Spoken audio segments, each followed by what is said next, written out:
Okay, so in this recording, I'm gonna be going through the this recording is gonna be around 2 hours long. First hour, I'm gonna go through this paper that you're looking at right now, and second paper, I'm gonna go through questions that I have been asked. So okay, I'm gonna do this paper first. So this paper is done by Ryan, so we're gonna go through his work. Okay, let's see how he does. So complete table 1.1 with the missing information. So in here, yeah, there are a few blanks. I think this was a blank. Wait, this was a blank. This was a blank. This was a blank. This was a blank. Eh, this was a blank. This is blank. This is blank. Okay, so first one, LM311. What it is, right, is it is a voltage comparator. So, and then the symbol for voltage comparator is like this. So actually just now, right, I was asked a question. What's the difference between the LM311 and the LM358 or something like that? Basically, right, the difference is that, okay, let me ask you why this question was asked. Basically, for the LM, or okay, basically, right, you know, or maybe you don't, but the content, right, a voltage comparator looks like this. But we also know an op amp, again in our syllabus, it looks like this. So maybe you're questioning yourself, right? Are these two things the same thing? And the answer, the short answer is yes. Basically, for a voltage comparator and an operational amplifier, they are both made by op amps. Op amp being this is called an op amp. So just FYI, right? If you see a voltage comparator, it's actually an op amp. So why the need for the distinction between the LM311 and the LM358? What's the difference? Okay, the difference is this: the LM311 is is a chip consisting of an op amp, but it is specifically designed and made, right, to be used as a voltage comparator. Meaning, if you have a LM311, you have an op amp, but you should not be using that chip for op amp things like amplification of AC signals. For example, that's what an op amp does. So you cannot use the LM311 to do that because it's made to be a voltage comparator. So that's the difference. That's why there's a difference of LM311 being a voltage comparator and LM358 being an op amp. Okay, Wei Cheng asked the question. Both symbols is the same, right? For voltage comparator and operational amplifier, yeah, pretty much. It's pretty much the same. So let's just move on. Yeah. Okay, next, we see the symbol. This looks like a transistor. Um, and then okay, we have the symbol here, so it's definitely a transistor. Um, so I guess now it's between whether it's a PNP or NPN. In this case, it is a PNP. So okay, wait, I forgot I need a mark. So this is right. This is right. Okay. So why do I know that this is a PNP transistor? What's the difference between NPN and PNP in terms of how to distinguish it? So for the NPN and PNP transistors, right? For the PNP, you can see this arrow is actually going into this base here. But for NPN transistors, the thing, the arrow will actually be pointing out of the base like this. So this is NPN. That's the difference, and that's how you can distinguish between NPN and PNP. All right, last one. Electrolytic capacitor. So okay, electrolytic capacitors, you all should know. This component is polarized, meaning current can or should only flow one way and should not flow the other way lah. Um, and we can distinguish this because you can see one leg is longer, one leg is shorter. It is made like this so that we can distinguish between the positive leg and the negative leg. And in this case, the shorter leg will be for uh, the negative side lah. In this term, so this would be right. How do they say it? Shorter lead is for negative pin? Yeah. Okay, and then we have the symbol here, so it's like this. The difference between non-polarized and polarized capacitors, right, the symbol, is that for non-polarized it looks like this, but for polarized it's like this. And then also draw a plus here. You can draw a minus, but I don't think it's really necessary. So yeah, that's it. Okay, so 4 marks. Let's move on. Figure 2.1 shows a household pump drawing clean water from a ground well reservoir. Clean water is distributed through the plumbing pipe to the bathroom. The pump is used at a rate of 30 amps. Okay, calculate the energy supplied to the pump in 1 minute. So energy is VIT. So okay, but energy is PT as well. So I guess you can do this. Um, oh, I remember Jovia did a question like this with similar question that showed the efficiency. Then he asked me for like a very simple question like this: does the efficiency play any role in the calculation for this? And for here, right, it is no. Okay, why does the efficiency not play a key role here?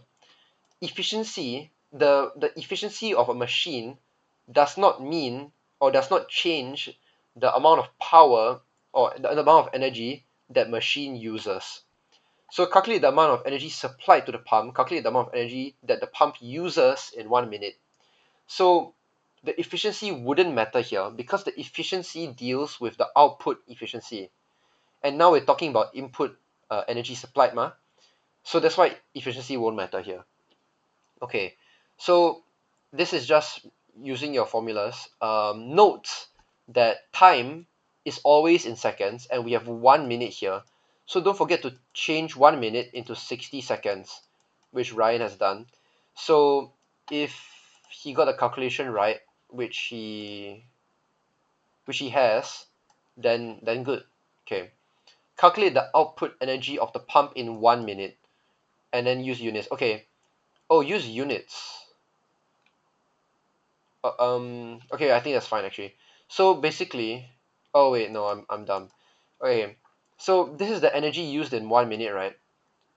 And then now we need to get the output energy. Okay, so for this you need to know that if you have a machine that produces a certain output, in a perfect world where, or in the case where the efficiency answer is rounded to 2SF. Oh,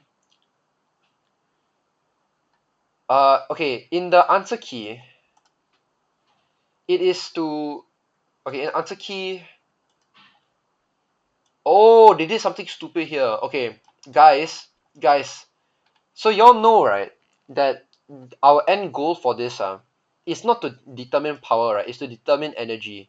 So in EMAF or in anything really, you're always advised not to round, or not to round your preliminary step results, right? So basically, right, you should not round this. So if you were to do 3SF on this, it will be 3000, yeah?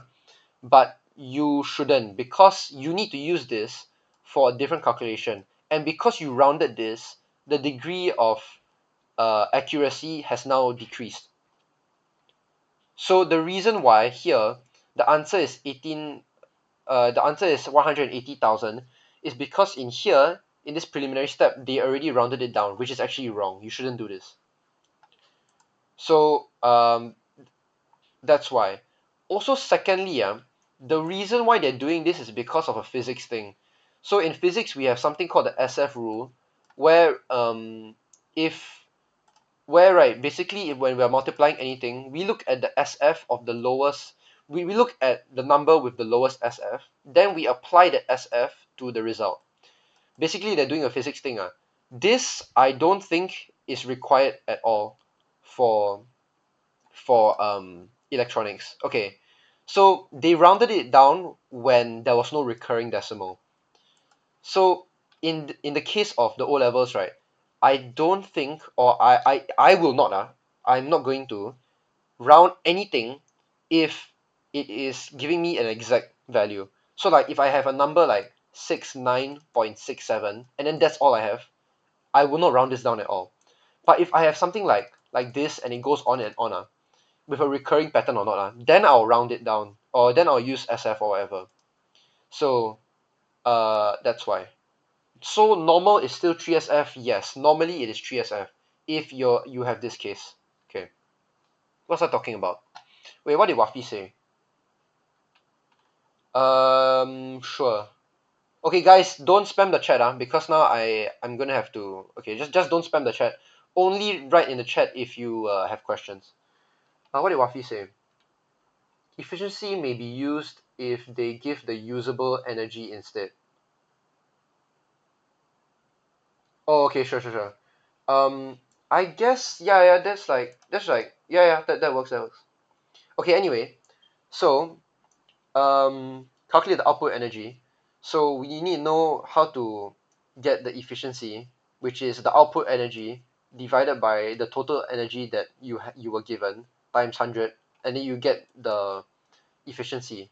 So again, it's just plugging in the values into the equation, and then you should get it. So output energy is,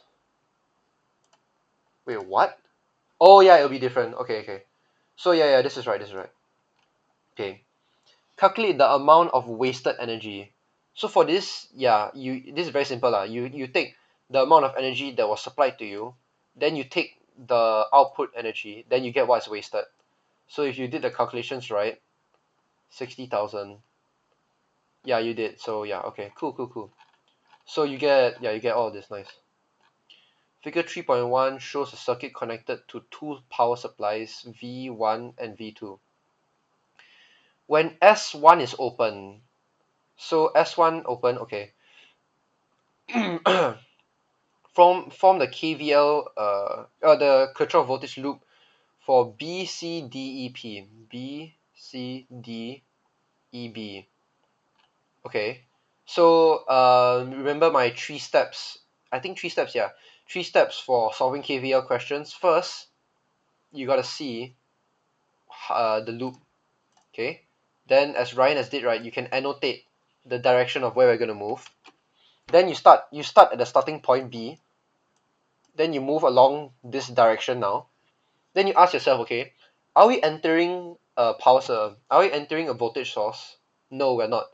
Then for this, you enter as a plus, you exit as a minus. Then we move, then we reach a voltage source. So for voltage sources, right, when you're labeling the poles, you just go by it at what is the actual pole. So if in this case, right, we were given this, then the top will be minus, the bottom will be plus. But in this case, we get plus on top, minus below. You all should know the longer line means plus lah. Then we move along. Then we get R4. So R4, it's not a voltage source, so enter as a plus, exit as a minus. Enter as a plus, exit as a minus. And then we reach finish already, and we're done.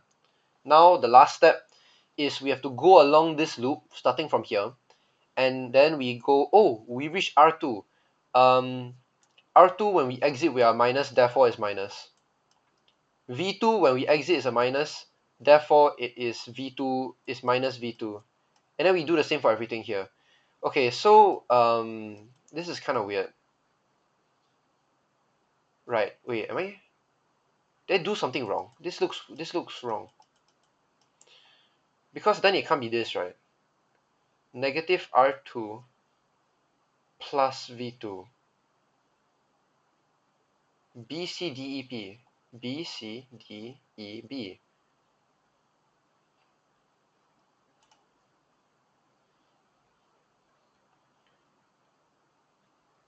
Yeah, look, okay, it doesn't have to be a resistor. Yeah, I did it. When you enter as a plus, exit as a minus. What? I2 minus R2 plus 9 volts minus I3 R4 plus. Why is it plus? Am I stupid? Hold on.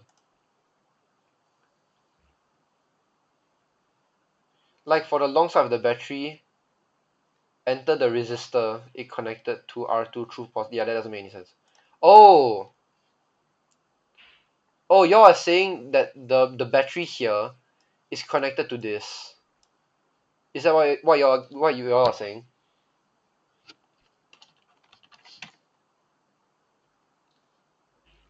R2 is connected to positive.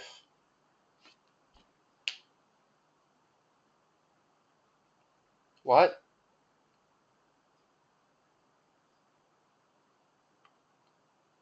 Resistor 2 is supposed to be the positive side of the battery. What does that mean?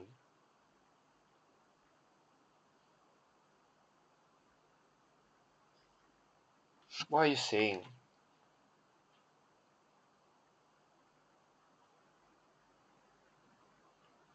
Okay, viewer of the video, right, you can just skip, like, if you want. Okay, at I2 is positive, right? Why? We are going by, we are literally following BC. Okay, wait. We're literally following BCDEP. So we start here, B, C, D, E, B. Then we start from B, then we move this way. So we enter this, I enter as a plus, exit as a minus, right?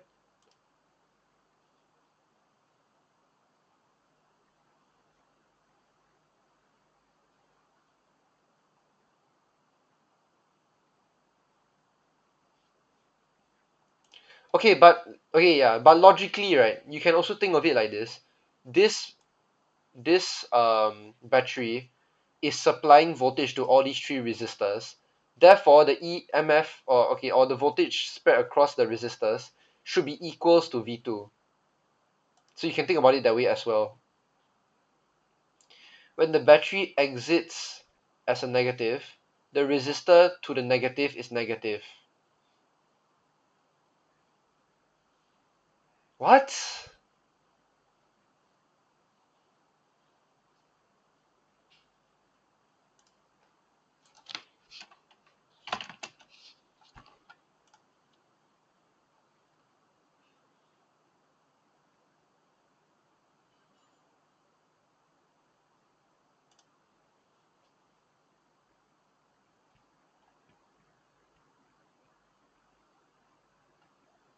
Since when was this a thing, bro? What?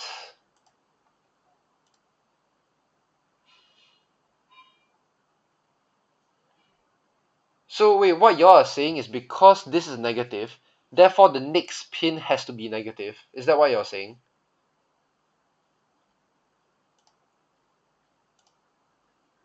Then that is still wrong though, because then it'll be this. Then it will be R negative R2 minus V2 plus R4 plus R3 is 0. So it's still wrong. Because now R2 plus V2 is equals to R4 plus R3.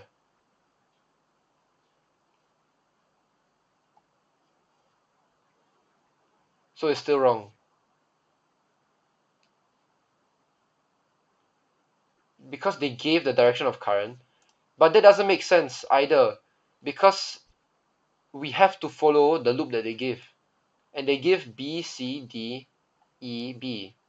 So we have to follow the flow. It's very systematic. When does this finish? 10. 10, like 10:30. Okay, basically, okay, if y'all reach a state like this, here's what to do. You must always check yourself back. So if y'all followed my method, you would have gotten this. Then you have to ask yourself, wait a minute. This means that R2 plus V2 plus R4 plus R3 equals 0. But this can't be. So I'm going to teach you a different method to doing KVL. In this case, right, in this question, we have a very, very simple circuit actually. All we have is that V2 supplies voltage to three resistors. So now, very, very simply, you can just think of it as V2 is equals to the voltages here. And that's actually KVL equation done. You can do it like this as well. Okay, yeah. Okay, and I guess I should mention this now. You guys, I don't think you can say R2, R4, R3. So I think, okay, they are asking for voltages, right? Because KVL, V is equals to IR. For, let's say we want the voltage of R2 here. We have R2, we have I2. So that's why the voltage there will be R2 times I2. Then you do that for the rest. because we have the current here ish. Okay, this is weird as well. I don't know, man. Not gonna lie, right? I trust in my abilities. Um, okay, a circuit like this, I think there's something wrong. That's how confident I am in myself. So, in the O levels, right, you will probably see something simpler. I think for KVL, you'll probably get a standard two loops and then one battery here or whatever. It's very standard one. Um, yeah. In this case, I don't think SST will have accepted R2, R3, R4, but I'll just give it to you. Anyway, let's move on. Now form KCl of at B. So now we're going to look at the node B. Yeah. For KCl, don't remember, guys, the current going in is equals. WZ. Wait, can you explain A I again? Oh, okay. Basically, KVL. I solved this by using a different method. So what we have here is, okay, in simpler terms, we have a battery. We have a battery, that is supplying voltage to three resistors. You guys can see this, right? Battery, three resistors. Okay, I'm teaching a different way for KVL now. If you see a series circuit like this that is very, very simple, Wei Zheng, do you agree with me that of the voltage here of the battery is the same as the voltage across all three resistors? Do you agree that's the same? Yes. Therefore, the voltage of this battery is equals to the voltages of all the resistors. Do you agree with this? Do you agree with this? Yes. Then that's it. That's how you do part AI. Yeah. To see this in the exam, you're gonna have to do circuit analysis. So you're gonna have to see, there's a battery here. Oh, it's all connected in series. You have to see that in the exam. So this is another way of doing KVL, and you have to follow the loop. Um, Technically, yes, you have to follow the loop, but in this case, when I did it, I got this, which is wrong. So if you see something like this, right, you have to catch yourself. Wait a minute, this looks dumb. Then you can do a different method. Yeah, but you must follow the loop. Yes, you must follow the direction of the loop. Entering a normal thing is plus, exiting is minus. If you see a voltage source, you label the poles normally. Okay. Alright, so I'm gonna move on now. Okay, KCl for equation B. KCl states that the current going into a node is the same as the current exiting the node. So what we have here is all of them are entering the node. So therefore, I1 plus I2 plus I4 is equals to 0. So why 0? So entering is equals to exiting, right? Okay, entering is equals to exiting. But in this case, the exiting current is 0. Therefore, entering is equals to exiting. Exiting is 0. Okay, any questions for this?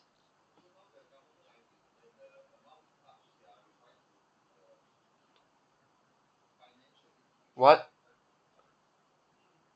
Why is Jovai typing? How do you know it's 0? Um, because in this node, okay, I'll just restate what 0 means and then I'll say why. So 0 means the current exiting the node. Okay, 0 means the current exiting the node. So now to rephrase your question now is asking, how do you know that the current exiting the node is 0? Do you understand this? Do you understand at this point, Wei Cheng? Okay. So how do I know that the current exiting is 0? Because at this node right here, all we have is the current that's entering. They we are not given the current that's exiting. And the node has 3 branches, right? For all possible branches, all of the branches, right, the current is going in. Therefore, no current is leaving the node. Okay, does this make sense now? Okay, good. Figure, okay, new figure shows the circuit with S1 closed. Calculate the total resistance of the circuit.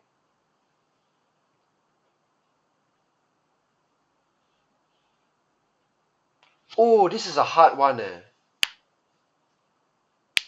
This is a hard one. Wait.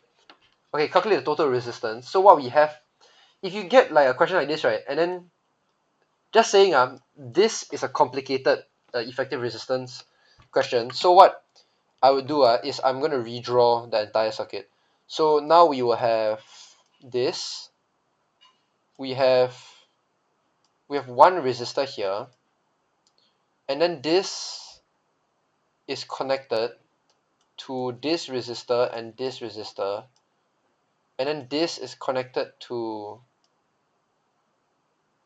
this, and it's connected back like this, and then we have another resistor here, and then it connects back, and then this is connected together. Did I draw anything wrong?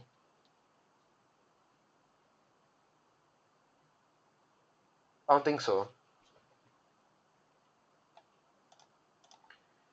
No.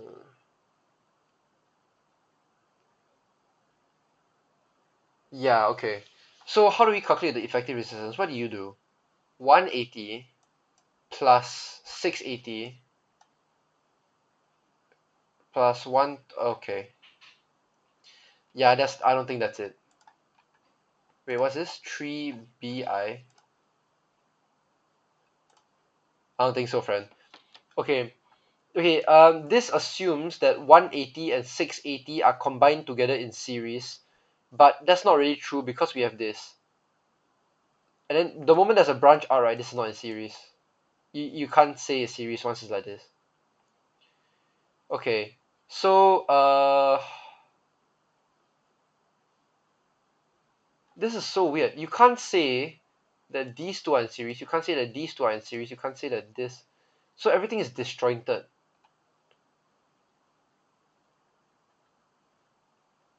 Okay, this line here makes it such that there's a short circuit.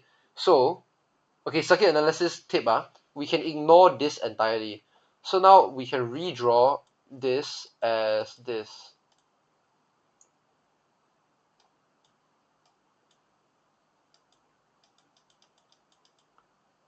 So now we have this. So now we have, oh look, it's so simple already. So now we have this in series. We have this in series. We have this is wait. Did I mess up a drawing? Hold on. This is 330. So this has to be 220. This has to be 680. Okay, yeah. So very simple already. These two are in series, combine them. These two are in parallel, do that. Then the parallel with the series, and then you do that. Okay. Do you guys have any questions? Wait, 1 divided by 220 is because 220 is in parallel? No. Oh, no. Okay. Okay, wait. I'm gonna re-explain everything because I just spoke through this very, very quickly. So I'm gonna redo this. Okay, is there like a select function? Yes. That didn't help. That didn't help at all. Okay, so simple circuit analysis tip. You can see how this voltage source is shorted to itself, right? Meaning the current, when it passes through this, it can either go through this or this. Tell me which has the least resistance.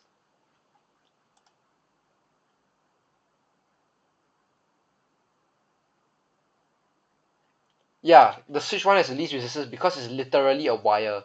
The resistance is virtually 0 ohms. So current will flow through this, but you know what else that means? That means we can literally ignore the battery. We can just ignore the battery. But now on our hands, even so, you can just imagine this as a straight line. Now, even with this on our hands, however, it's still very, very complicated. As in, like, it looks like crap, lah. Basically, it's very hard to look at. So what we can do is we can redraw the entire circuit. Okay. So I'm gonna start with R2. So this is R2, and then R2 is connected to R4 in series. Oh yeah, and one tip for redrawing circuits, you can follow the wire to know what component comes next. So like for now, I know that after R4, R3 and V1 comes next. So I know that R3 will be here, and then out of V1, eh? Oh, so there is okay, wait. So maybe I should do like there's a resistor R3 here, but this is also connected to power, and the negative is connected like this. Then from here, these two are connected. Okay, this is connected to this. So now I know that there is a resistor R1 here, and then these are connected together. Then from here it's connected like this. So this is what I can see, basically. So if you had two V source, do you do for both and add? You all need to take English courses, bro. No joke, you all need to take English courses. Okay, so from here, how I will do it is I will combine these two to get because it's in series, to get that resistance. Then now we would have this. Okay, we will have this. Then these are in parallel, right? So we can combine them again. Then now we will have this. Now we will have this. And then these two are in series. So you can combine them and then you can get effective resistance. So if you do this normally, you will then get 830, I guess. Yeah. Okay, but you get 0 for this. How does one achieve this vision? Circuit analysis. It's very simple. You just look at the circuit, right? You have to be able to see that there's a short circuit here. You just have to see this, and you have to know, oh, this will skip. Okay, so I just went through two big things: short circuit, and if you don't understand what the hell is going on, redraw the entire circuit into a simpler form. Mainly, how to achieve visions like this, you just redraw the entire circuit. If it's very complicated, like this is extremely complicated. Okay, all right. So does anyone have questions on this? No. Okay. State if current passing through the battery will increase, decrease, or remain the same if R1 is reduced. If R1 is reduced, the current passing through the battery, which battery? Which battery? That's my question. Okay, it's probably this battery. Would the current decrease? Okay, so current will probably increase, but we'll see. When R1 is reduced to 220 ohms, the total resistance would decrease, causing the current passing through the battery to decrease. Yeah, okay. I think that works. Oh yeah, spot on. Causing the current passing through the battery to decrease. So that okay. Okay, the lower the resistance, that means there's less resistance against the current, the easier it is for the current to flow. So with less resistance, the current would increase, not decrease. So your explanation is correct, but this tells me that there is a misunderstanding. So I don't think I should give you marks for this. So you get 0. Okay, any questions? Any questions? No. No questions. Did Wei Cheng leave? Okay, no, Wei Cheng's here. I can't see the entire member list. What the heck? Okay. Can you see the proper answer? Is literally is exact is everything, but the battery is increased, causing the current to increase. That's it. That's it. Okay. So we'll move on now. Figure 4.1 shows the output of a common emitter amplifier. So that common emitter amplifier is probably a BJT. So okay, this is out of syllabus, I think. Okay, out of syllabus-ish. Okay, did you guys know that using a BJT, you can amplify the current of AC signals? Basically, I don't think you need to know this, because it is most likely out of syllabus. The reason why I'm using not definite terms, right, to tell this is because like honestly, right, no one knows because electronics is such a not supported subject. So okay, anyway, I'll just go through this if yeah, I'm just gonna go through this. Yeah, like we don't need to know what voltage gain is. Do you remember Mr. Zhou teaching this? No, you don't. So okay. So figure 1 shows common emitter. Okay, I'll just see whether I want to go through this at all. Okay, determine the volts per division of the on the oscilloscope. Okay. Okay, yeah, okay, this is good. Determine the volts per division on the oscilloscope is 2 volts per division. Why? The peak to peak voltage is 12 volts, meaning from here to here there is a 12 volt difference. Okay? So from here to here is 12 volts. As such, one of these things would be 2 because 12 divided by 6 squares is 2. So yeah, so this is correct. If the input into the common emitter amplifier is a sine wave of a peak voltage of 2 volts, determine the voltage gain. So yeah, y'all don't need to know this, but voltage gain is equals to V out divided by V in. So we know that V out, the peak to peak voltage is 12 volts. But we also know that V in, wait, do we know V in? Oh yeah, yeah, we know that V in, the peak to peak voltage is 2 volts. So why 2 times 2? Why 2 times 2? We're doing peak to peak voltage. Peak to peak, okay. If the sine wave has a peak voltage of 2 volts, 2 volts, right? So the peak to peak voltage is 4. So this just show you were just copying the answer key. You were just what? Okay, anyway. So um so you'll be dividing the peak to peak voltage of the output, which is 12, divided by the peak to peak voltage of the input, which would be 4. So 12 divided by 4 is 3. So the voltage gain is 3. This is not okay, you lose 1 mark.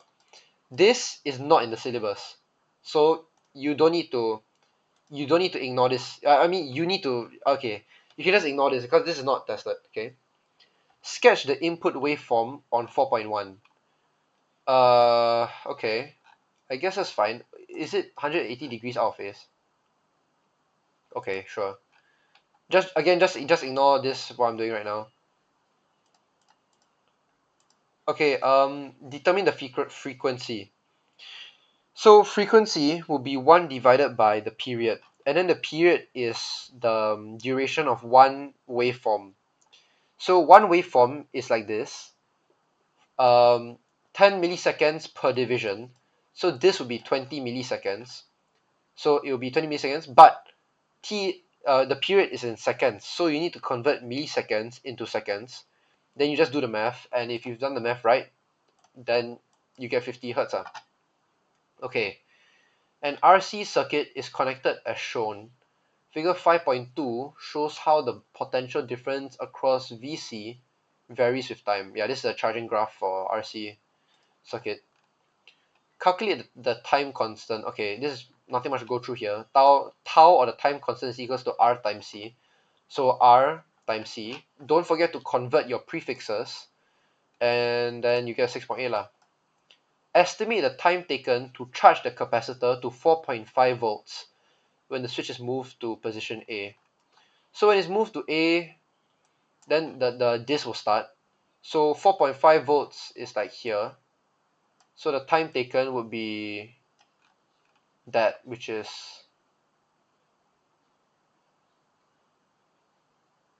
I don't know, 15.7. Wait, is it 15.7? Okay, alright. Sketch on figure 5.3 the potential difference across the capacitor when the switch is now at B. So when the switch is at B, it will start discharging because the capacitor is shorted to itself. Okay, not shorted to itself, it's connected to the resistor, so it's going to start discharging onto the resistor. So then this is just literally the discharging graph of an RC circuit. So that's that. So very simple, very simple stuff. Label the timings for the capacitor to be completely discharged. So you all also need to know that for the thing to completely discharge is 5 tau. So you just take 6.8 times 5 because it's 5 tau. So yeah. Um, yeah, okay, let's move on. Oh wait, you get the mark for this. Okay, question 6. Figure 6.1 shows a circuit consisting of 3 switches and a light bulb. Design the logic circuit for the above circuit using only simple logic gates. So for the condition, how many T is charged? Is it 3?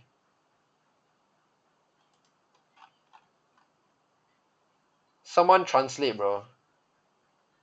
Someone translate, bro. Okay.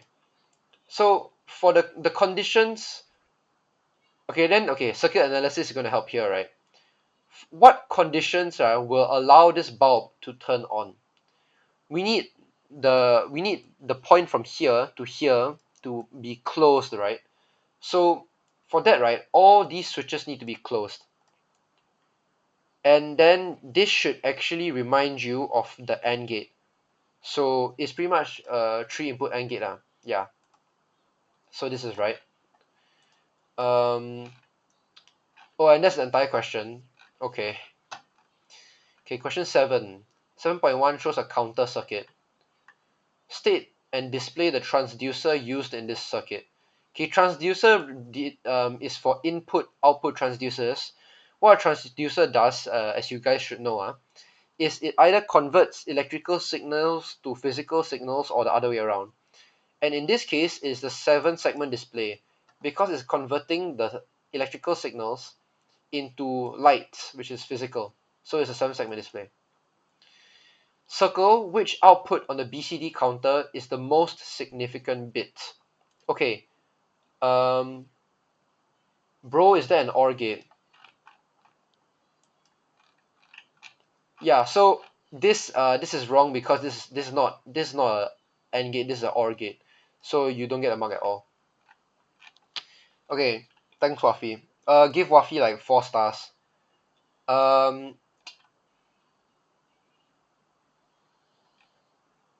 Okay, circle which output on the BCD counter is the most significant bit.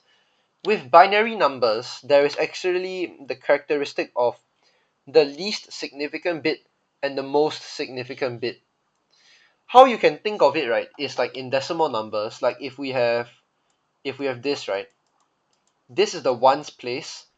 The ones place is the least significant bit, and then what we have at the end is the most significant bit. So if you have a binary number like this is the least significant bit, this is the most significant bit.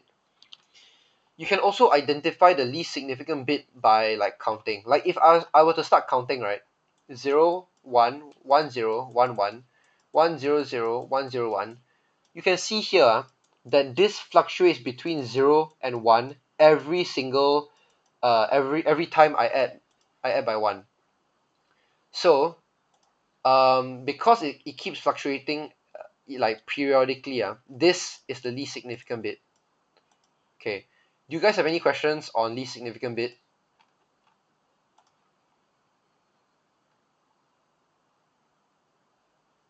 Okay, so you all understand least significant bit. Okay, so circle which output is the most significant bit.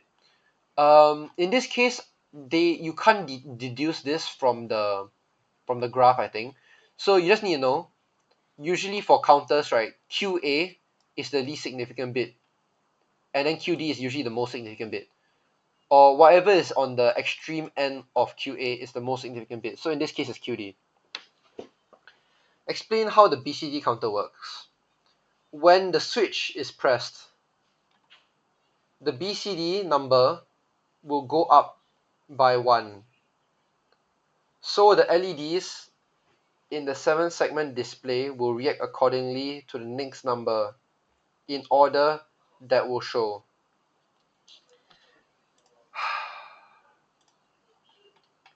I don't know about that, man. So what you failed to determine is that when this is pressed, it does not advance the counter. When this is pressed, it allows the pulse to go through this.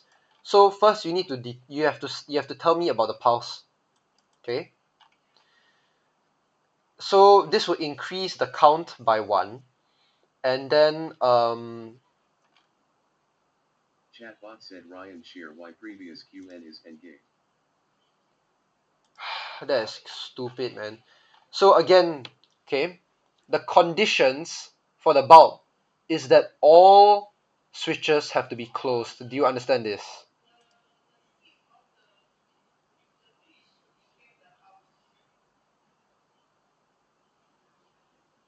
Okay, I'll explain the Q4 thing. Oh wait. Oh, my bad. Wait, it's right. Okay. Okay, wait. Yeah, you're right. My bad. Okay, this is right. Yeah, so I'm stupid. Basically, um, it is either any other switch can close the circuit. So yeah, it's a 3-input OR gate. My bad. Okay. Anyway, let's move on. So, why is it QD? Okay. Um, do you do you Okay, I'm going to assume that you understand what least significant bit, most significant bit is. Basically, um, this is memorization work. You just need to memorize that for counters, QA is the least significant bit, and the most significant bit is the bit that is furthest away from QA. That's why QD is the most significant bit. It's just memorization work. Okay, do you have any questions?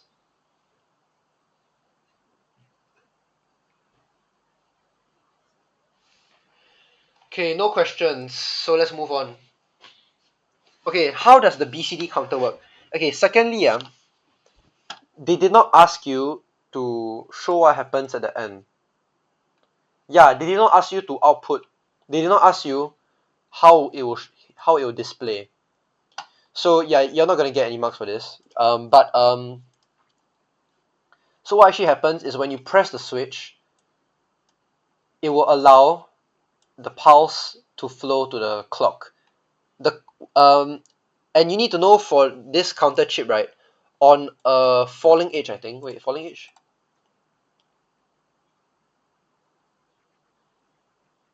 On a negative edge trigger.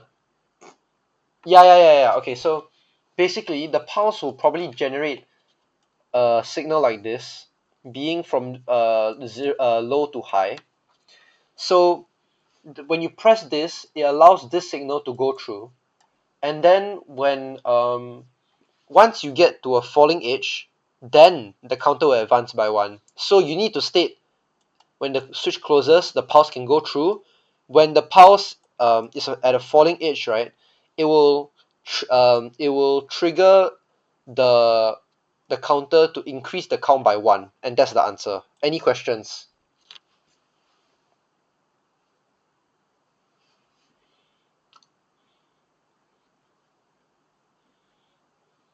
Okay, no questions, so I'm going to move on.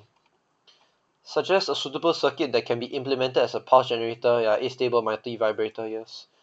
State the binary code that is needed to display the digit 7. So the digit 7 would be this this, and this. Okay, binary code is talking about this. It's talking about this code, not this. So now we just need to make it such that the segment A, B, and C is high. So A, B, and C all need to be 1, and then the rest need to be 0. So it will be 0, 0, 0, 0, 1, 1, 1. Okay, do you all have any questions? Because if not, I'm going to move on already.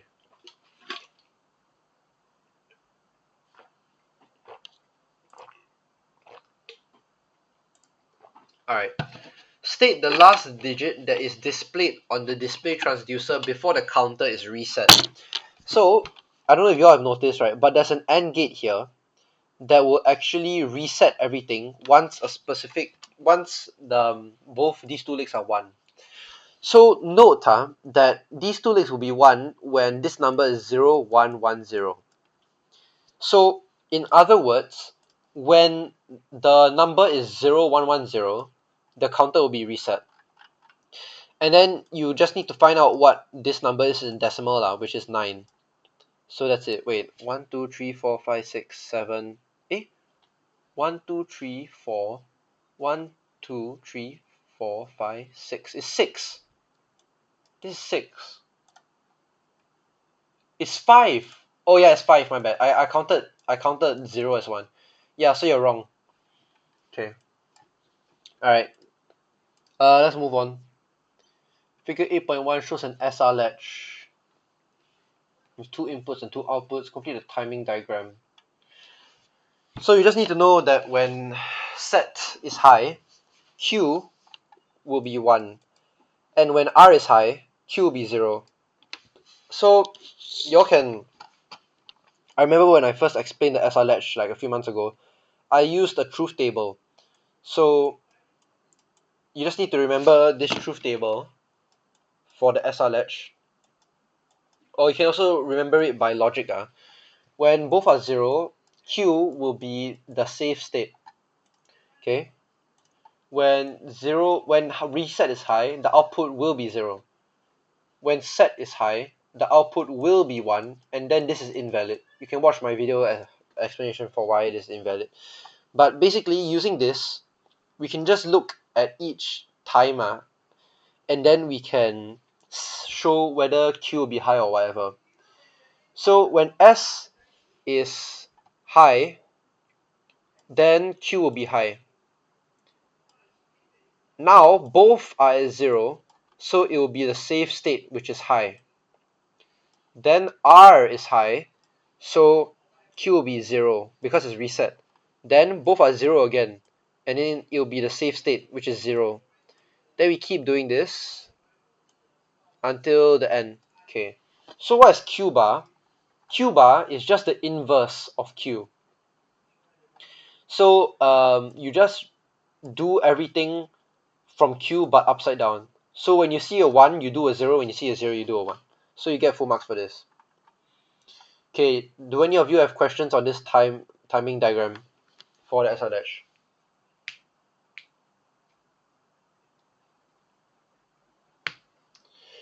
Alright, that's a no. So I'm just going to move on now. Okay, section B. Alright, I'm just going to tally up the marks you got here. Okay, so section A is out of 40, right? So, wait, let me pull up a calculator. What is Diddy Blood doing on the calculator? Is Blood Einstein? Okay, 4 plus 2 plus 2 plus 1 plus 2 plus 1 plus 1 plus 1 plus 1 plus plus 2, right? Wait. 1 1 2. Okay, 2 plus 1 plus 1 plus 2 plus plus 2 plus 1 plus 1 plus 1 plus 1 plus 3. So you get 31. You get 31 out of 40. That's not that bad. Everyone clap for Ryan.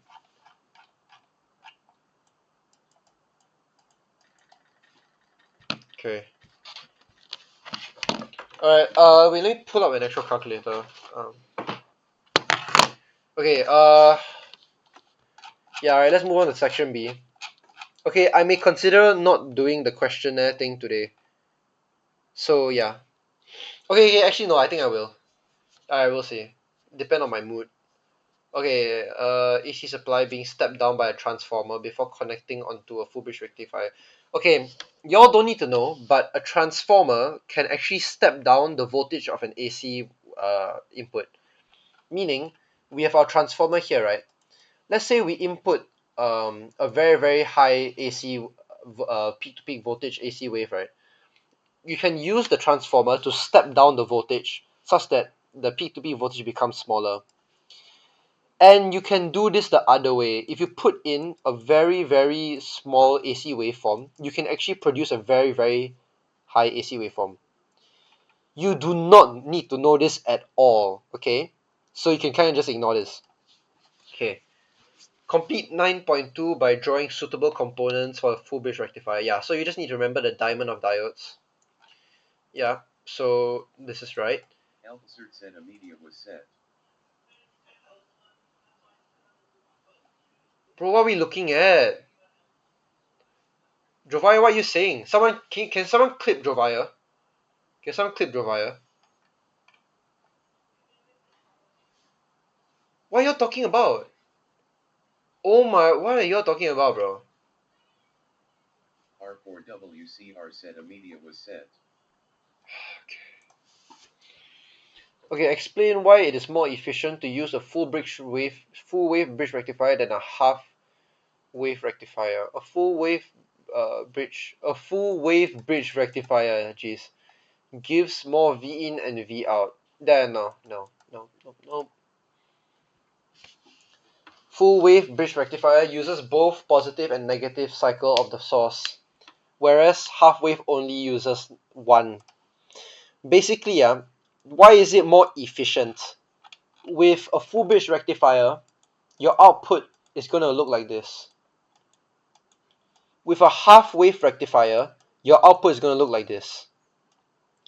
So the difference is that in the full bridge rectifier, the voltage is higher more often than in the half wave. So you're actually converting more voltage into DC than with the half wave rectifier. Therefore, that's why it's more efficient. Do you have any questions on this?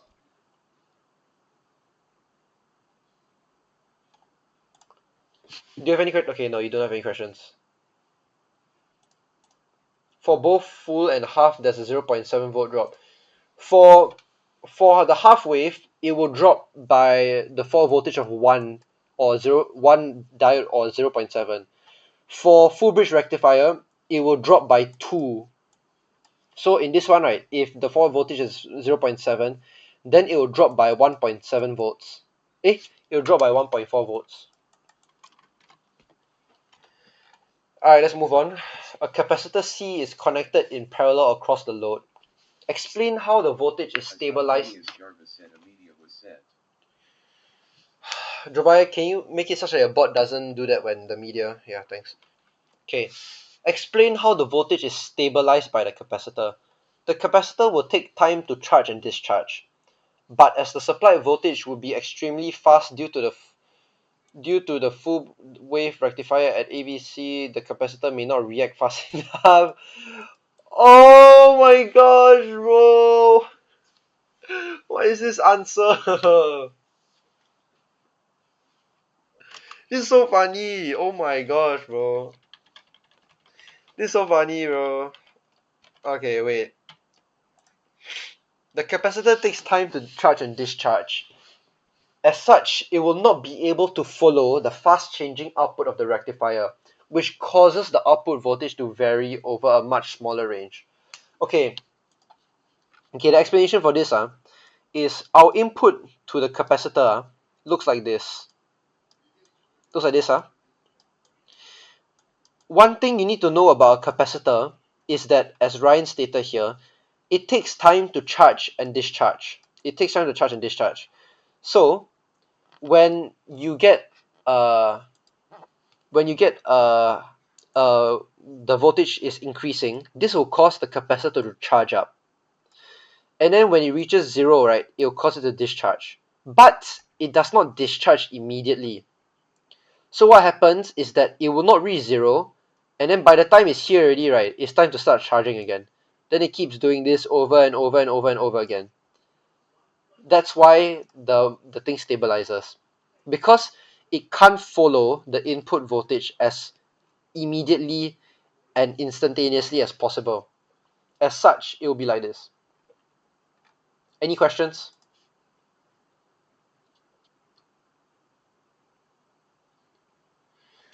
Okay, no questions. So let's move on. 9.3 shows an incomplete voltage regulator circuit that connects the load. Wait, that connects to the load. Voltage regulator circuit is made of Zener diode. Yeah. The minimum current for the Zener diode is 5 milliamps. The maximum current drawn by the load is 60 milliamps. The Zener diode used is 9.1. Complete the circuit to show the Zener diode. Okay, yeah, it's just connected like this. Does anyone have any questions for this? Okay, no questions. Everyone is very smart apparently. All right. Calculate the voltage across resist. Chatbot said, Lewis, what do I do if I don't understand anything he's saying? I don't know. That doesn't sound like a question to me. When did Lewis say this? DM. Oh, okay. What do I do if I don't understand anything I'm saying? GG's. I think at this point, right? Um, at this point, if you really don't know what the hell is going on, right? Jovias sent that list of videos, right? Just watch the ones that have a flame emoji. Those are key topics that are definitely coming out. Yeah. Because if you really have no clue, right? Yeah, if you watch them, at least you'll get some context. So you'll go from zero knowledge to 0.1 knowledge, which is better. Yeah. Okay, anyway, let's move on.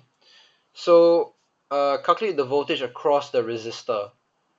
So basically, right, we can redraw this resistor and Zener diode like this, and then we can have like let's just say 12 volts here.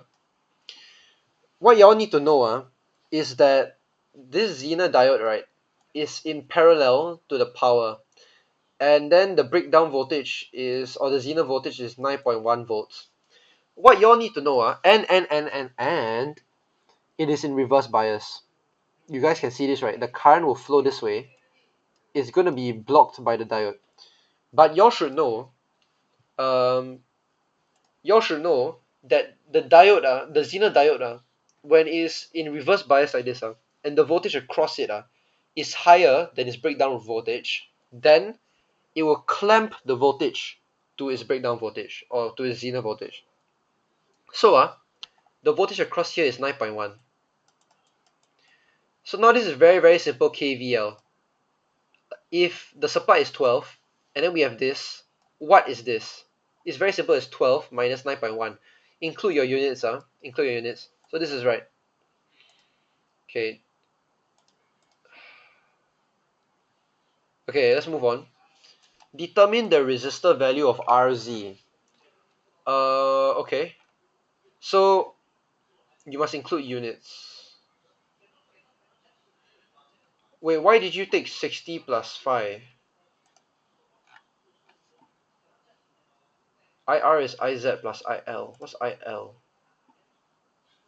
Oh, by the load. Okay. So the minimum current for the Zener diode is 5 milliamps. Maximum current by the load is 60 milliamps. So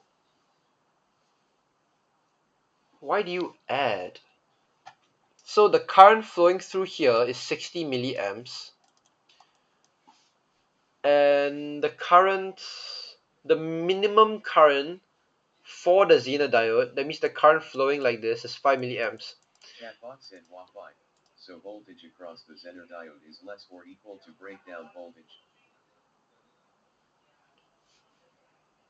Yeah, you still need, you really need the English course.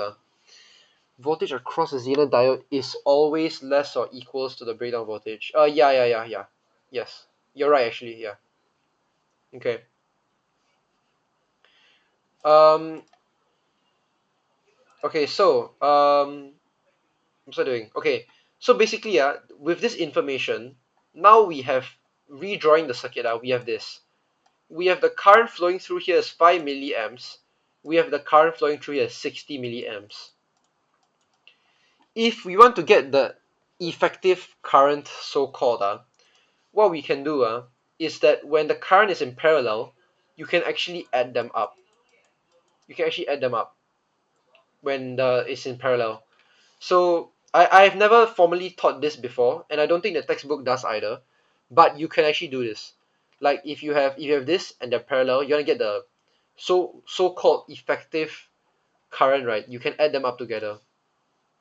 That's why Ryan does 60 plus 5 to get the effective current, so to speak. And then we want resistance, right? So it's R equals V divided by I, and then you just plug in all the values. So yeah. Any questions? I just taught a new concept.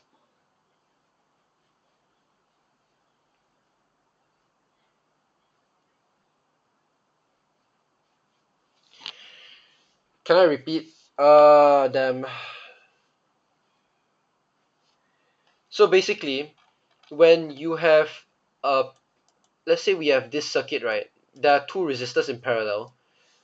The currents flowing through like this, if I want to get the effective current, because it's in parallel, you can add them up together. You can add them up together. That's basically what I said.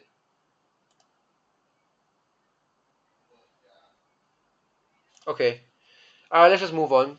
Calculate the power dissipated by the Zener diode when the load is removed. When the load is removed. Oh, so now all the okay. So now we don't have a load. So it's very simple calculation. Is VI, you just sub in, right? 9.1. Okay, yeah, 9.1 times 65.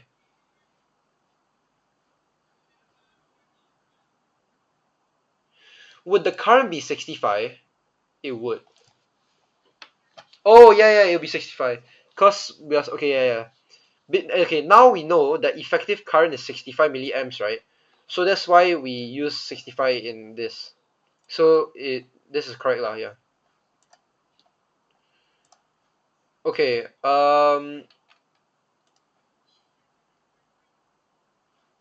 any questions or no? Cause I'm gonna move on already. Yeah, I don't think I'm gonna go through the questionnaire today. Yeah, I'm not gonna go through the questions. Okay, what I'm gonna do is I'm gonna go through your questions tomorrow morning. Like I'll make a video tomorrow morning and then I'll post it up. So yeah. What time? Short figure. Alright, so describe and explain what happens to the Zener diode if the maximum current drawn by the load is exceeded. If the maximum current drawn is exceeded, what it does. So what does it do? Zener diode will behave like an open circuit as there will not be enough current to sustain minimum. Oh, okay. So basically, this is like a fine balance. What we basically what we have here is that we are being supplied 65 milliamps. Then we have this subsystem and we have this subsystem. And these two guys are fighting it out to see who gets what current. And it just so happens that in the end, the Zener diode gets 5 milliamps. In the end, the load gets 60 milliamps. So now, what happens if the load will have 61 milliamps? Because we only have a total of 65, then now this Zener diode, right, will only get 4 milliamps. But wait. This will cause the diode to open up, to act as an open circuit. Why? because the minimum current for the Zener diode to operate is 5 milliamps, and now we only have 4. Because, okay, and since 4 is lesser than 5, the Zener diode will not be operation and it will act as an open circuit. So what happens to the Zener diode if the maximum current drawn by the load is exceeded? The Zener diode will behave like an open circuit. Yes, as there will not be enough current to sustain minimum operation. So you get 1 mark because you didn't explain. Okay, any questions?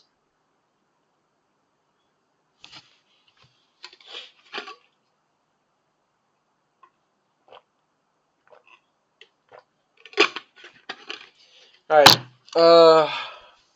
figure 10.1 shows an ice cream cooling plate system. The temperature controller maintains the cooling plate around -5. So we got, okay, yeah, this is where circuit analysis will be very, very good. So before I even touch, right, the questions, I want to analyze this with y'all. Okay, so you can treat this as like a tutorial on how to analyze a circuit. So firstly, what we have is a voltage divider. So this is a voltage divider. Then we go into this resistor. Oh, we have a BJT now, and we have a relay. Okay, then we have a flyback diode, and then we have the relaying subsystem. Okay, so I can already make relationships between the subsystems. So this voltage divider controls the voltage supplied or the current supplied to the BJT, and the BJT controls the current supplied to the relay. In other words, right, the voltage divider or the temperature controls whether the relay is on or off. And I can get this just from circuit analysis. Does anyone need me to explain how I just analyze this?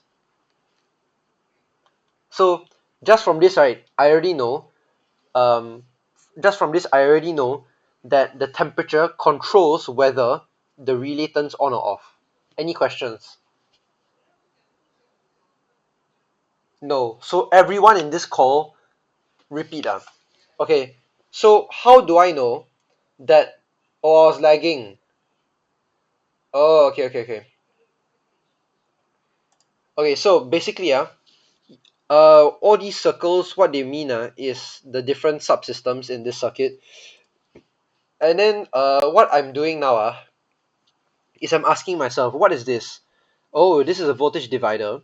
So yeah, this is a voltage divider, and the output is determined by the temperature because the resistance of this is determined by the temperature. Does this make sense so far? That means the voltage output of the voltage divider is. Am I lagging? Chatbot said Birdhouse donated $67. Okay, wait, I'll repeat again. It's fine. Yeah. So for 7 seconds, then. Okay, did you guys hear me properly for the past like 10 seconds when I was trying to understand what's happening? Can you guys know? Can you guys understand me now? Yes. Okay, so I'm gonna explain it again. Basically, for now, tough. I'm never doing live videos again, bro. Freaking hell, bro. I'm lagging now. Can you guys hear me?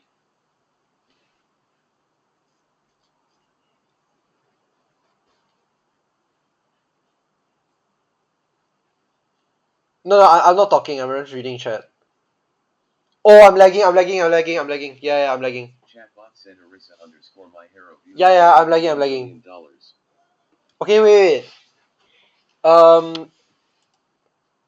Okay, you know what? Javai, kick him out. Okay. So,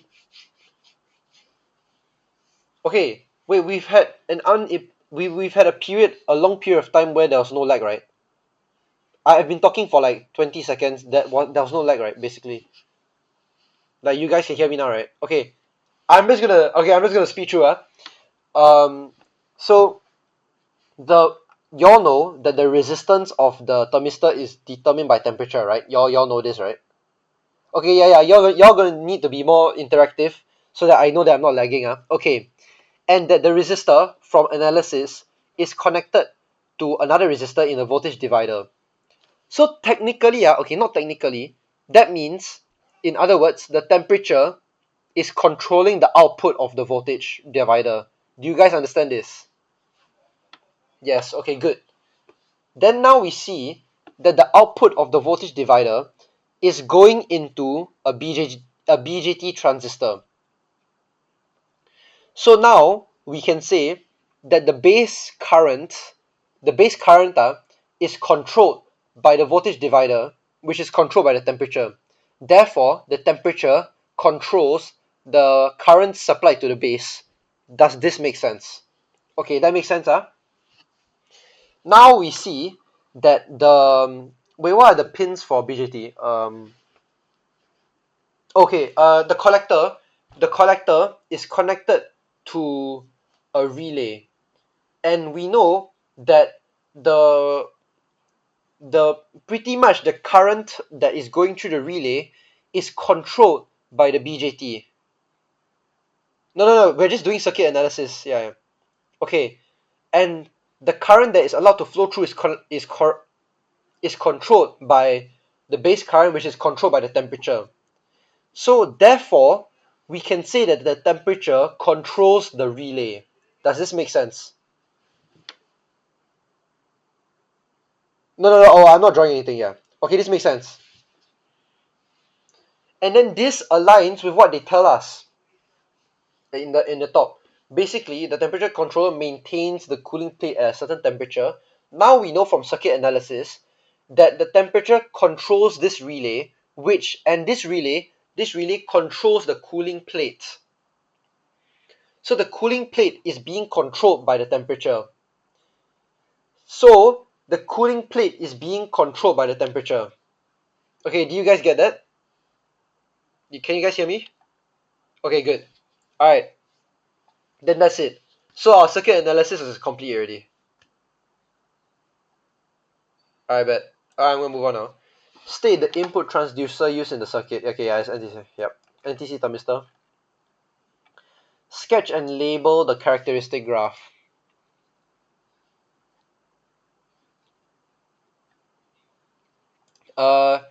So of the input transducer. NTC, yeah, as temperature. Okay, but I think you get 0 actually. Oh, you get 1. Damn. So for NTC thermistor graph, the other name is PTC, positive thermal coefficient. Jovai just sent me something. Oh, okay, yeah. So for NTC thermistor, as temperature increases, the resistance decreases. Okay. So and you have to label this is resistance, this is decrease. Or yeah, or you have to write it out actually. I think you have to write temp. Then you have to write no, this is resistance, and this is temp. Yeah. Bro, they literally said sketch and label, bro. You gotta read. Do you remember my second tip in the goodbye video is you have to read the questions properly. Why the graph looks like that?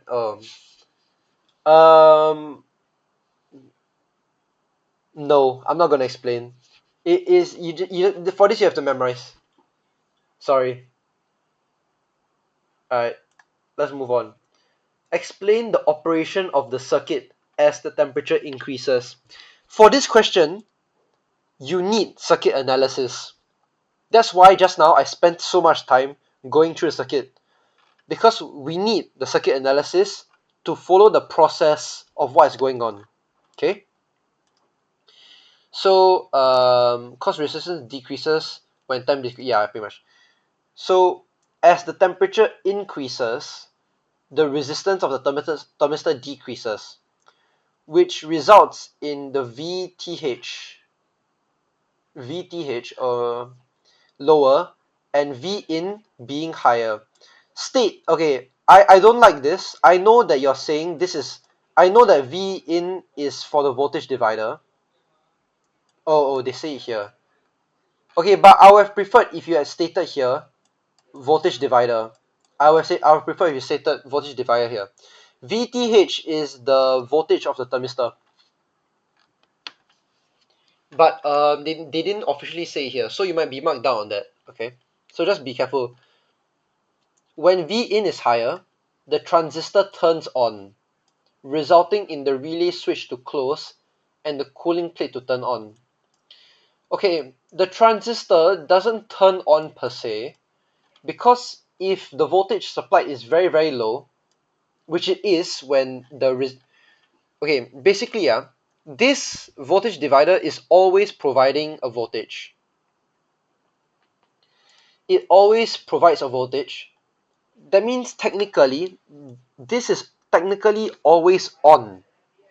So your statement is not very valid, or not very accurate. Actually, it is valid, but it's not accurate because it's always on. So I would prefer if you said when V in is higher, the base current is higher, and as such, the current from C to E is higher. The higher current will cause the relay to turn on. Now for the relay, you can say when the current is higher, the relay turns on. This is because of the special characteristics of a relay. Because you need a specific high current for a relay to turn on. It's not always on though. Isn't that West the voltage divider does? Isn't that what the voltage divider does? Yeah. It is technically always on though, because there is always voltage supplied. Regardless of temperature, there's always voltage supplied. It's just whether the voltage is very very high or very very low. When the voltage is very very low, the current is very very low. So the current from here to here is very very low. So the BJT is always on, but it's not. Oh, do you guys misunderstand how a BJT works? A BJT is not a switch, yeah. Okay, it is a switch, but not really. For BJT, right, if the if let's say the current is very very small, small current, then the current flowing through here is very small. But when the current is high, the current flowing through here is high. What voltage for the BJT fully on? Yeah, saturation region. So you know when you're doing BJT questions, right? You get like IC saturated. When you see saturated, that means that the BJT is fully on. So very basically, it's like a potentiometer. Do you guys not remember? I remember the lesson when Mr. Zhu introduced the BJT to us. He sat down on the table, he leaned on the table, and he said with his hands, the BJT is like a variable resistor. He literally said it like that. He literally said it like that. Because when you vary the base current, the output changes. He literally said it like that, yeah. Okay. So it's not a switch. It's not when the voltage is high, then it allows through. It's not. It depends on the current at the collector to change the current, yeah. So it's a potentiometer, yeah.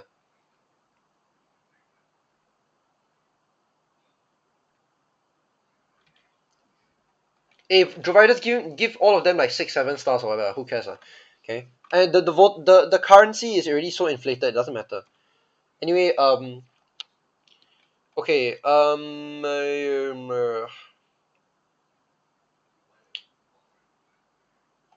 so for this, okay, but transistor turns on because it is me who is marking, and I'm a very strict marker.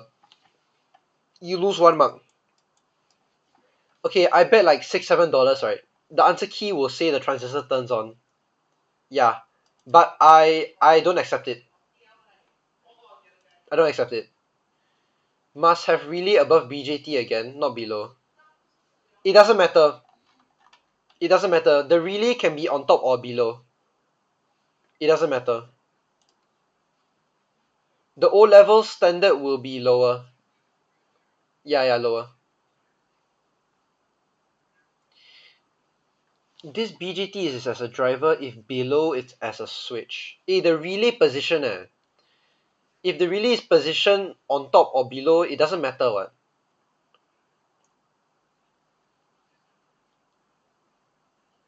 But the name is different. Okay. So, okay. Okay, Joshua, you're asking what is a driver? Basically, did you okay, I cross my fingers. You guys know that a BJT amplifies input current, right? You guys know this, right? Okay. Basically, a relay needs a very high current to operate. So you need a BJT to amplify the current such that the relay can be turned on. That's why it's a driver. Okay, Joshua, you answer this?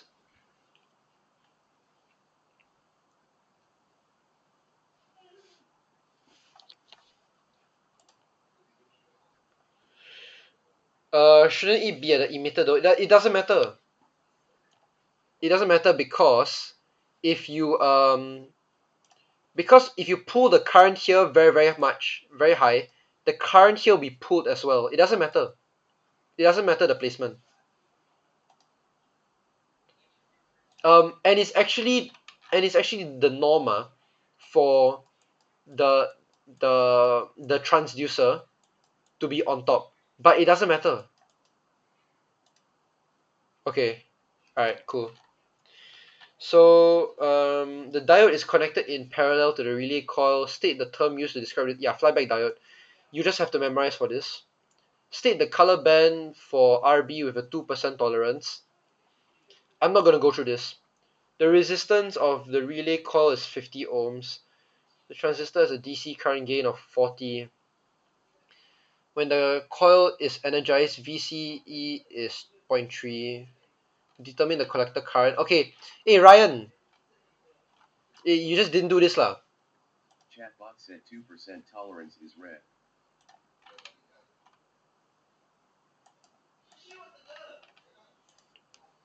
No time Oh, so you just didn't do anything. Oh no, okay, you did. Okay, so I'll do this now. Okay, the collector current. What do we have Okay, DC current gain. Oh, we have DC current gain. So DC current gain is 40, right? But we also know that it's equals to IC over IB. So if we know IB, we know IC. Do we know IB?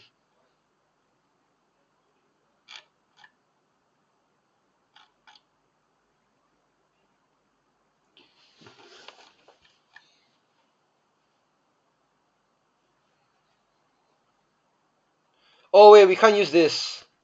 We can't use this. My bad. Bro, is that equation right, Jovai, that I refuse to teach. Jovai, do you know what I'm talking about? So the resistance of the relay coil is 50 ohms. VBE. Okay, wait, I'll just draw the transistor here. So this is the base, collector, and emitter. This is 0.7 volts. This is 0.3 volts. Now we have a resistor here. Or okay, this is the coil, but I'll just represent it as a resistor. It's 50 ohms. So now they're asking for the collector current.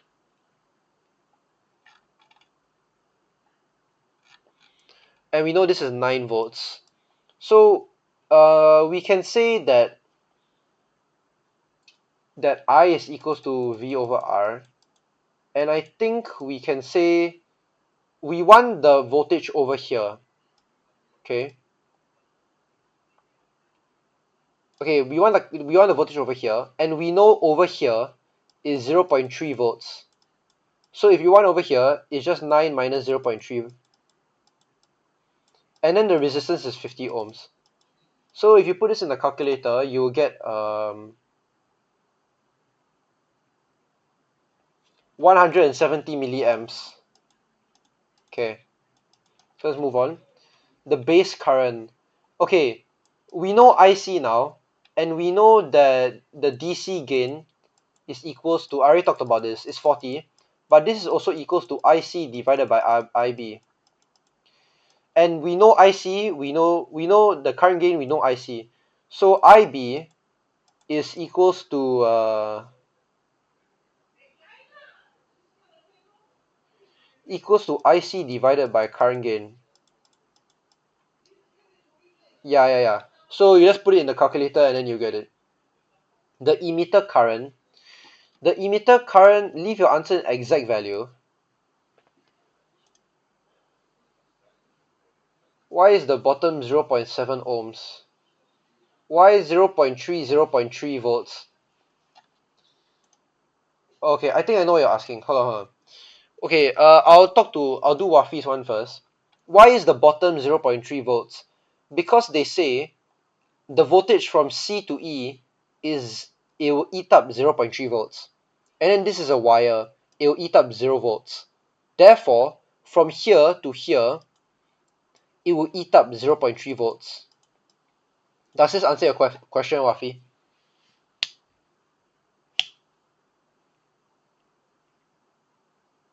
I guess Wafi died. Okay, it does. Why is the bottom 0.7 ohms?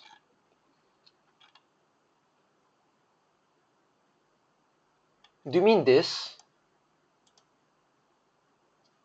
Like the denominator? Where is 0.7 ohms?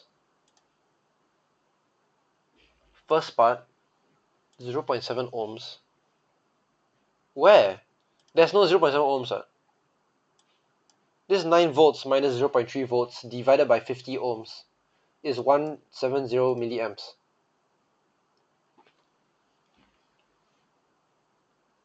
How did you get 0.7 ohms? Oh, I kind of see it, but not really. Okay, whatever, it's fine, guys. Forget it, okay? Alright. The emitter current. So for this, you need to know that IE is equals to IC plus IB. Then you just sub in values. But leave your answers in exact values.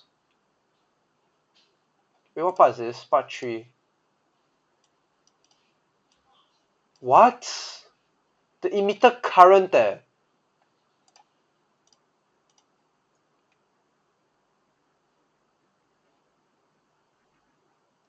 Why did they give the voltage? Am I crazy?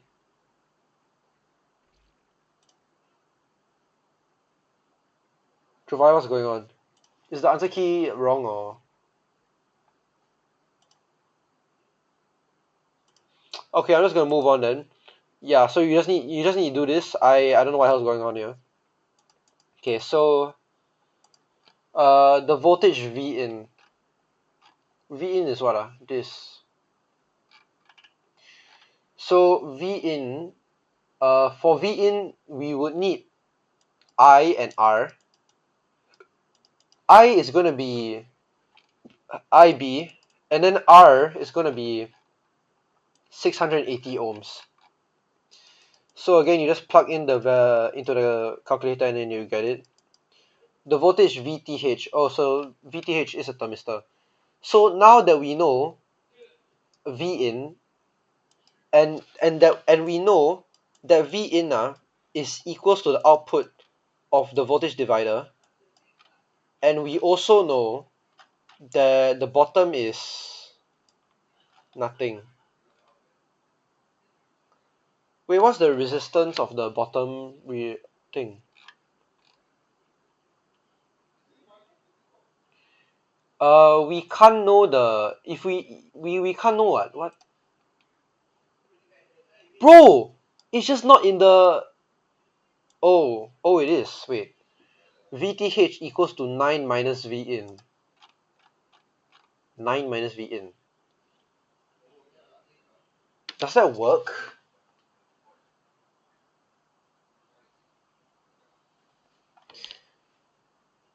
Okay, because you're outputting a certain value, so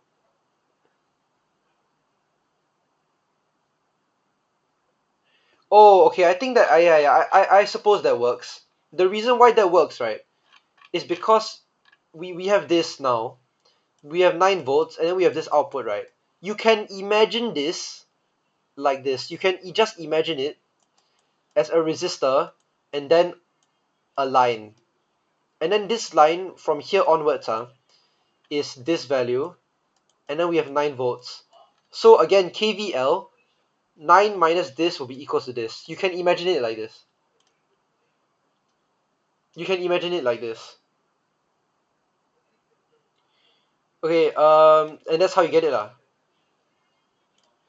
So do you all have any questions? Okay, I'm just gonna move on then. How many more questions? How many more pages do I have, bro? Oh my days. Write the Boolean expression for the combination logic. I went through this so many times. Okay, I'm just gonna check if you're right. I'm lagging so badly, bro. Okay. Okay. Do you? Yeah, yeah.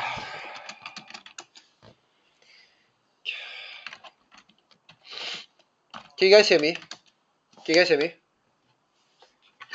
Okay.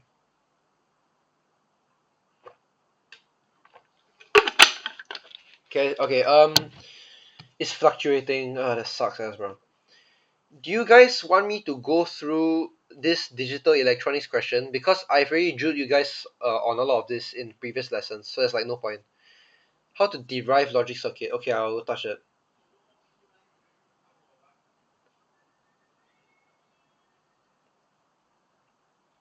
Do you guys want me to go through this? Cause I would really rather not.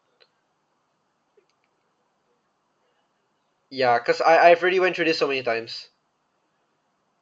This type of question. I'll Okay, yeah. So I'll only talk about what Joshua asked, how to derive logic circuits. Okay, but let me just check if you got all this right, because again, in the end, we're still trying to. Bro! Oh my gosh! So it looks like I have to go through K-maps again. Do you guys remember the point of grouping? When you're grouping a K-map, your goal is to get the least number of groups possible. Okay? Okay, someone click for those. Oh, I'm lagging. Okay, can you guys hear me now? Okay. Um, when you're grouping a K-map, right, you want to get the least number of groups. Is what is 1, 2, or 4? Yeah, yeah, yeah. Oh my gosh. Yes, yes, yes. This. Oh, I'm lagging so badly, bro. I'm lagging so badly right now, bro.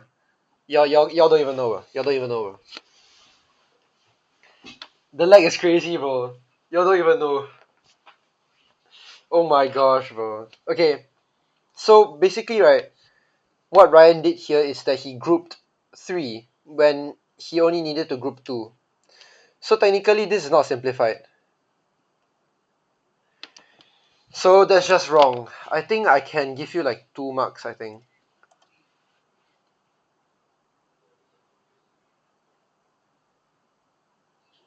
I only can give you 1 mark then.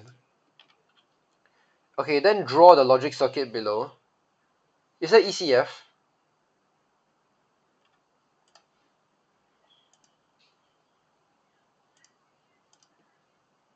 ECF from B. Oh, that's ECF. That sucks. That sucks. That sucks.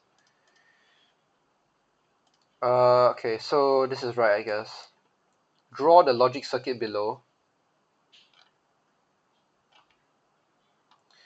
So for this, you have to go through each expression. So BC, you have to AND them together. Then AB, you have to AND them together. Then AC. Bro, you copied the answer key. Ryan, you copied the answer key again.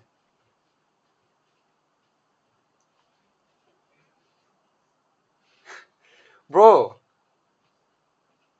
they asked you to draw the logic circuit below from this, right?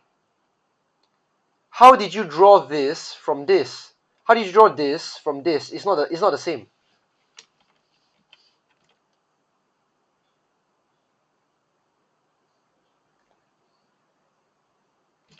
Okay.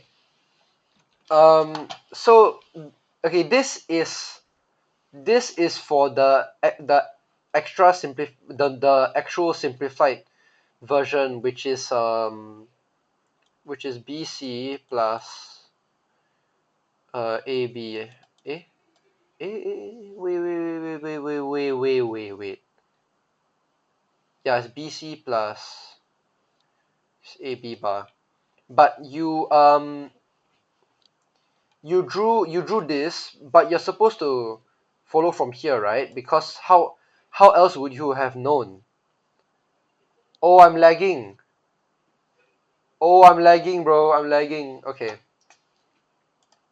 Okay. So yeah. Okay, but I'll give you like one pity mark. Okay. Draw and simplify the logic circuit in part D using NAND gates. Why is that 2? What the heck?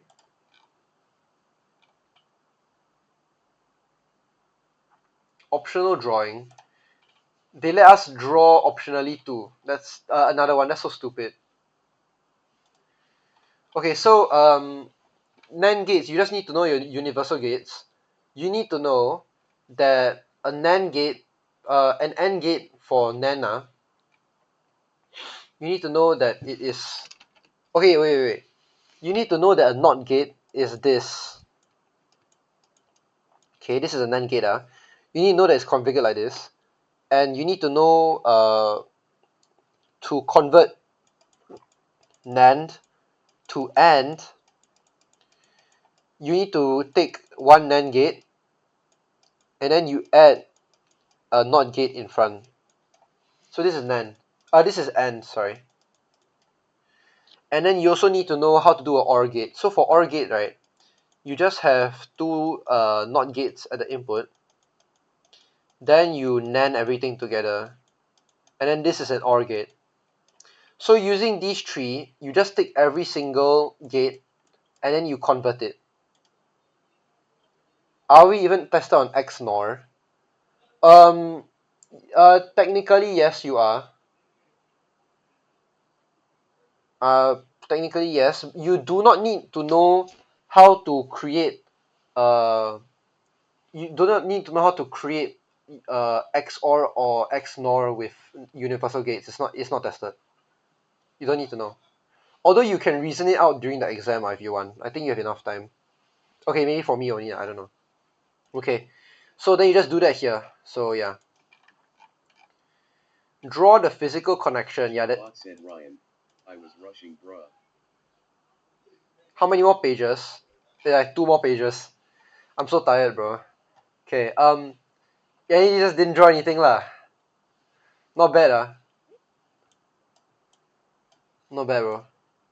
Okay. Draw the physical connection of the pin connection in the diagram below. Bro, I don't want to do this. I don't want to do this. This is so ass, bro. I don't want to do this, bro. I don't want to do this. I don't want to do this, man. Okay, so you. Okay, let's say we're using this circuit. We need. How do you go about doing this? First,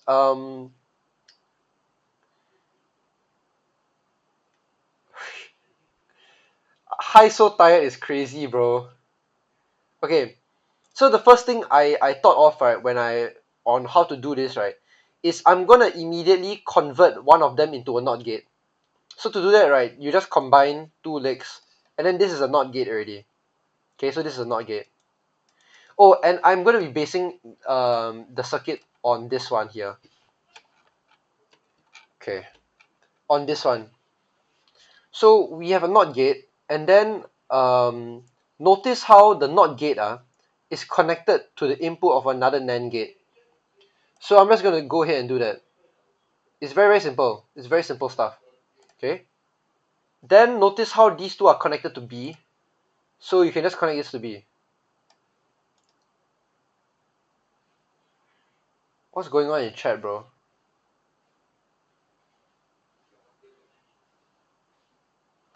Okay. Then next, yeah. Okay. The reason why I'm not going through the stretch worksheet, right, is because there's no point. Okay. I'm so sorry. I can do a video tomorrow, but See how it goes. Okay, then the output of the NOT gate is actually going to another another input of a NOT gate, a NAND gate. So for demonstration here, I'm gonna just go past the chip, right? But in the actual exam, do not do this. In the actual exam, you're gonna have to go around, okay? So then from here, I can see that the other input of this NAND gate is A. So I'm gonna connect it like this to A. And then this output is connected to one NAND gate. And then the output of this one is connected to another NAND gate. And then and this is connected to C as well.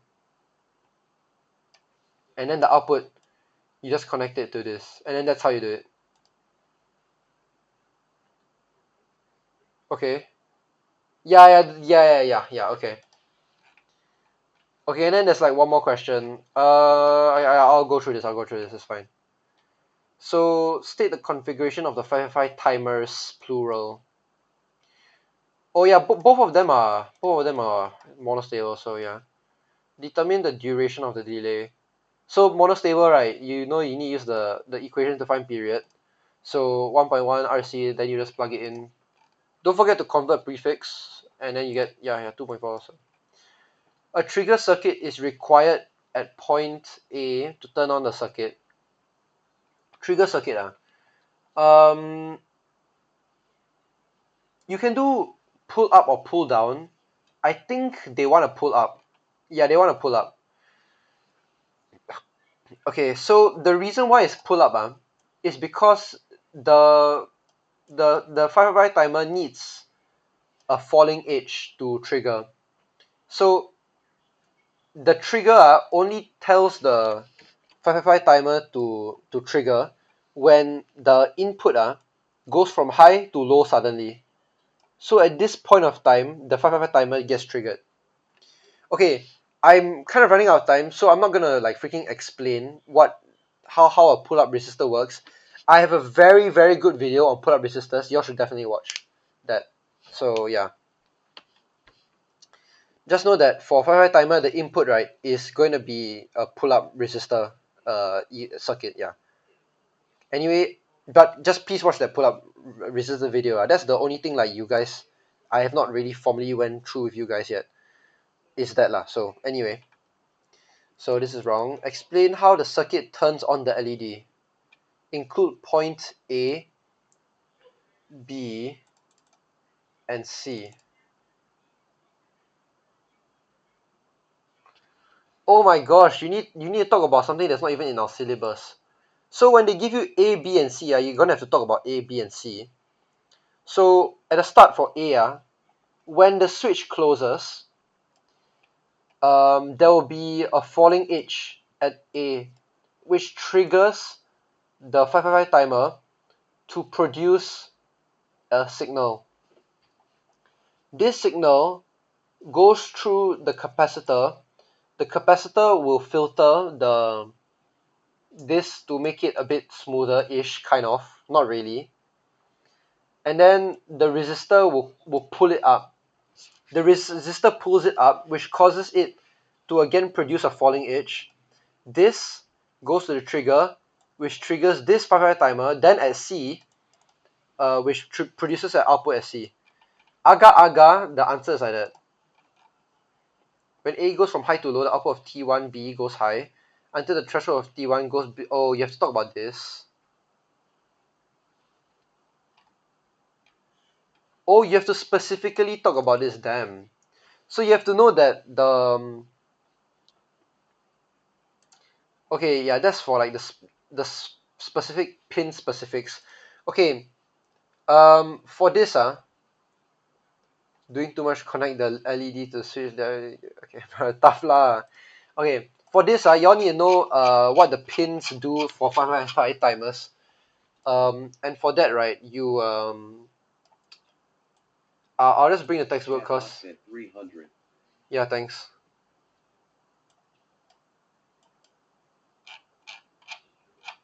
Chatbot said plus. CMOS TTL, bro.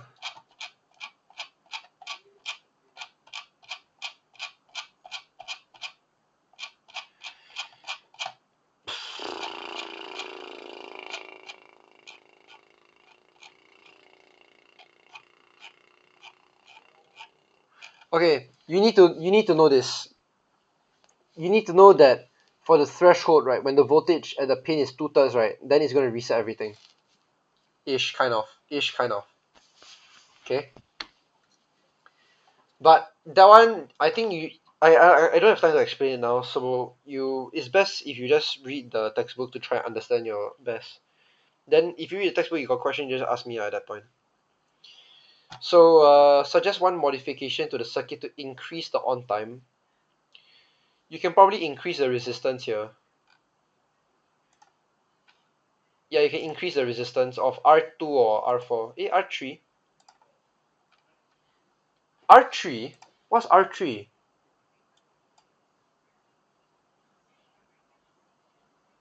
Why do you need... Okay, I have no idea, but no time, so... Explain what happens to LED if C2 and R3 is removed. C2 and R3. So this is removed now. And T1 is connected to T2. Where's T2? Like this? What happens to the LED?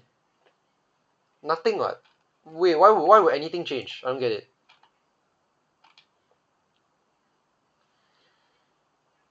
Point B will always be low, causing the output of the timer at C to remain high. LED will be forced to be on. Why? Point B will always be low.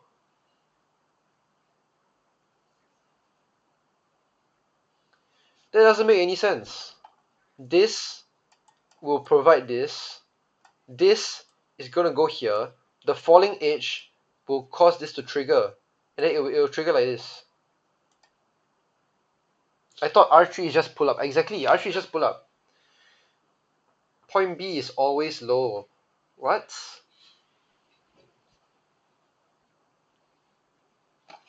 R3 is pull up.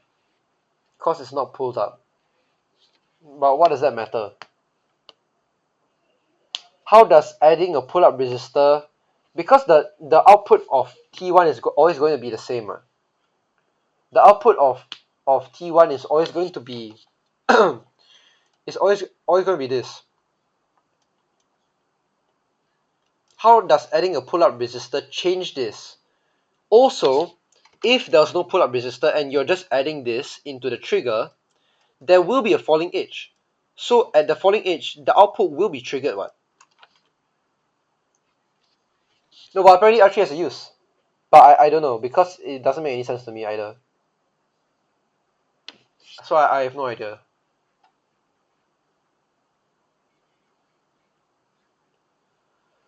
Is what makes it high. Yeah, but that doesn't... But why? The output of T1 is already high. What was the point? Why did you need a pull-up? What did it matter? The output was already high. Okay, bye Wei Cheng.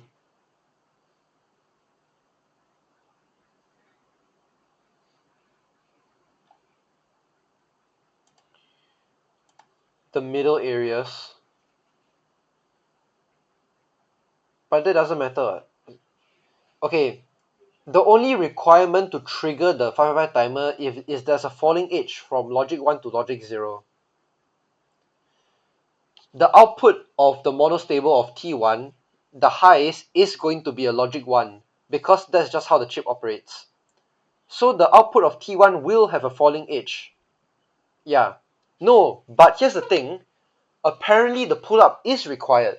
Why? Why did it matter? Okay, what do they say exactly? Point B will always be at low. So that means without the capacitor and the resistor, the output that is supposed to be this somehow suddenly turns to low.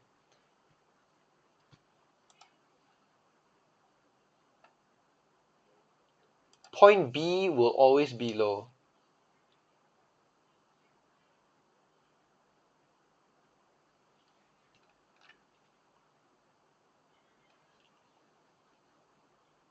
And pin 3 is directly connected. Wait. And T1 pin 3 is P2, P3. Yeah. It doesn't make sense. Does a 5 timer automatically have voltage comparator inside to make high and low? I don't think so.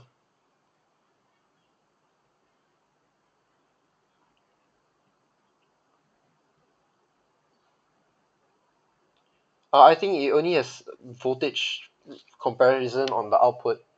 Then wouldn't it still be analog? No, its input. I'm not sure. Yeah, I have no idea. On the output, yeah, definitely. Yeah, the output, yeah, definitely. So its output is on only logic 1 or logic 0. Yeah. So what was the point? I don't get it. Yeah. So anyway, this one I'll probably get back to you guys. I'm just gonna move on now. Okay.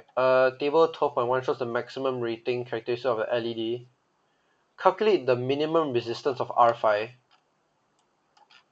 So R is equals to VI, right? DC forward current, 4 voltage 2.1 volts. Is just this. Don't forget to convert your prefix, then you get the resistance. Resistor with a 0.25 power rating is selected. Show that this power rating might not be suitable. I pull up the output even after it was high or low. Yeah, I have no idea. Okay, anyway, for this we need to find the power lah, which is VI. So then we find VI, and if okay, I'm just gonna check the answer here. Actual power is 207 milliwatts. So this is lesser, right? Wait, what is this in non-prefix form? It's times 10 to the power 3, 1, 1, 2, 3. So it's 0.207 watts. So this is suitable then. What? 2 times the power rating necessary.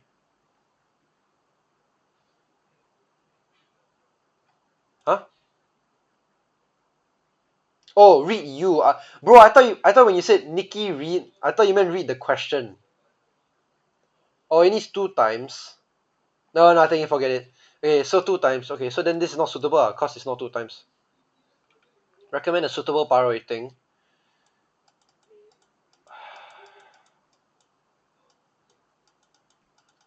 Okay, so that's it then. Okay, wait, is this in watts or milli? It's in watts. Okay, I'm so tired, bro. Alright, so let me just wait before y'all go. Let y'all just see how much Ryan got. Okay. Chatbot said Birdhouse donated $789. Where am I going, bro? Hey, y'all know you can add a message to the donations, right? Okay, 2 plus 1 plus 2 plus 1 plus 2 plus 2. Eh? 1 Oh yeah. Okay. 1 plus 1 plus 1 plus 2 plus 1 plus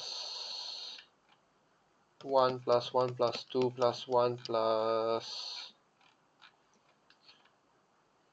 1. Chatbot said Jojo117986 donated $2. Where do I do the papers? It's in Google Classroom, bro. 2near_3250 donated $100 Mesky. Bro, it's always been in the Google Classroom, bro. Wait, did you join? I don't know if you did. Cause were you the one that had like issues? Okay, yeah, you passed though. You got 54. Alright. Okay, okay, so tomorrow I will do a video on the questions that you guys asked me in the morning. So no, he got 54, bro. Okay, so but if you have any pressing questions, you can ask me now. If not, then I'm just gonna end now. Chatbot said Birdhouse donated $1 Jovia like kids under 1. Okay.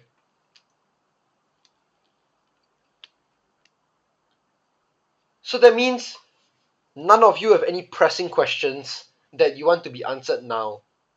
Chatbot said Jojo117982 donated $2. Can you recommend me a paper to do and then can you mark it for me? I can't, but Jovia can. Jovia recommend a paper for him. Is tomorrow lesson live? No, because it's in the morning and no one's going to be awake. Okay, alright. I will probably do the video like 10 to 11. Yeah, I'll probably be doing the video from 10 to 11. Okay, not bad. Okay, y'all got no pressing questions, so I'm gonna stop the video. I'm gonna stop the recording.